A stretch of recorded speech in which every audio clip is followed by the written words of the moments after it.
so I'm doing a starter on an Infiniti G35 2008 all-wheel drive.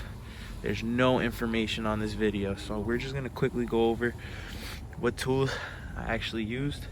These are optional, but they really help.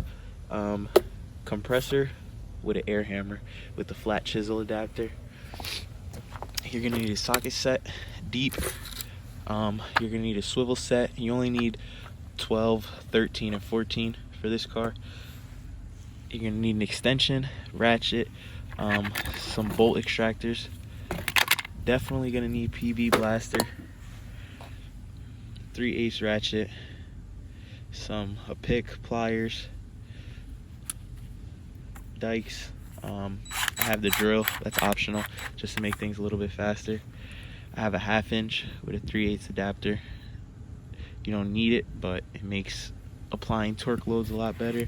And then you obviously need something to take the wheel nuts off. I got the big one over there, something to jack up the car. And my torch is somewhere around here, but you definitely need a torch. So let me just show you how this actually can come out, because Infiniti service manual says that if you take out the U-joint and then you come under here on your car, you'll have a bracket right here that goes from the exhaust to the other the exhaust bracket. That's what you need the bolt extractors for. They're going to be rusty if you live in the salt belt states. They were 14, but I went all the way down to 12 on the bolt extractors, getting it out. And here's the starter wire right here. You look from the back, on the back side of the trans, there's a clip here. You're most likely gonna break it, so make sure you have a zip tie handy. But yeah, so when you take out the U-joint and push it up, Infiniti says you should be able to pull it out through here, but you can't. I tried for a few hours and I found nothing fit.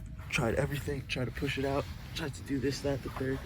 So eventually what I ended up doing was taking the two 10mm bolts out of the front of the starter, and you could pull this back and you could let it rest, and then the starter like this fits right through that hole after you take out the two 12mm bolts.